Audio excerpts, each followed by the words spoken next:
Here is a question for you tonight. Do you want to learn how to live the good life? Well, Dr. Bob Waldinger may just have the key to doing so. Dr. Waldinger is a professor of psychiatry at Harvard Medical School. He co-wrote a new book called The Good Life, Lessons from the World's Largest Scientific Study of Happiness, which studied 3 generations for 8 decades. Dr. Waldinger, good to see you. Thanks for being here. Thanks for having me. I almost feel like you do have the key. That smile on your face looks like you have found the good life. Let's get into it and talk about it. The National Institute of Mental Health estimates roughly 19 million adults in the U.S. had at least one episode of major depression in 2019. And of course, the COVID-19 pandemic increased anxiety and depression by about 25% globally. That's according to the World Health Organization. So how can Americans not only combat the depression that they might be feeling, but actually see the signs and get ahead of it? Well, what we found in this 85-year study of the same families is that the people who stayed healthiest, both emotionally and physically, were people who had better connections with other people.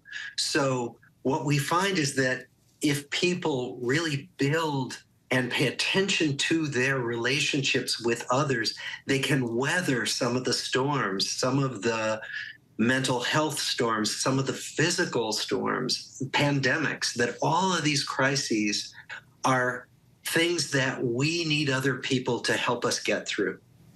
To that end, you write in the book, I'll quote it for our viewers, our social life is a living system and it needs exercise. So why is our social fitness just as important as our physical fitness, to sort of piggyback off what you were just talking about? Well, we find when we look at all these lives that it really matters having other people to decompress with, to deal with stressors, to support you, to have fun with, that all of those things are brought to us by our connections with other people.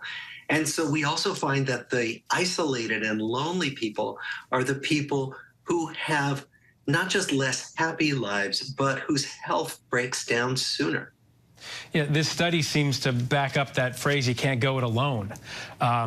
You developed a quiz in collaboration with the New York Times to determine just how strong one's relationships are. So what are some necessary boundaries steps we can take to keep up a healthy relationship with our family and friends, these relationships that you say are so important to our health? Well, one of the things we can do is make sure we touch base frequently. I mean, many of us have so much pressure on us, the pressures of home life and work life, that it's easy to say, oh, I'll reach out to those friends and families later. There will be time for that. And what our study says is do it now. Do little things today, every week. Reach out to someone with a text, with an email, suggest that you go for a walk or have coffee, that all of those things are small steps we can take to build that bedrock of relationship well-being. In the book, you say there's hope in relationships and life, despite never-ending conflict in the world that we see every day. You write, global crises will continue to impact our collective well-being, but as we struggle with how to confront these challenges, we must remember that every one of us has only the moment before us in the place we stand. That sounds very much like live in the moment, experience what you're living in. Explain. Well, what we found was that many of our study participants went through the Great Depression, World War II, the upheavals of the Vietnam era. And when we asked them, how did you get through these things?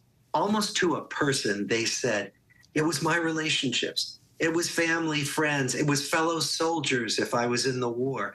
That each of these things is something we can cope with, including pandemics.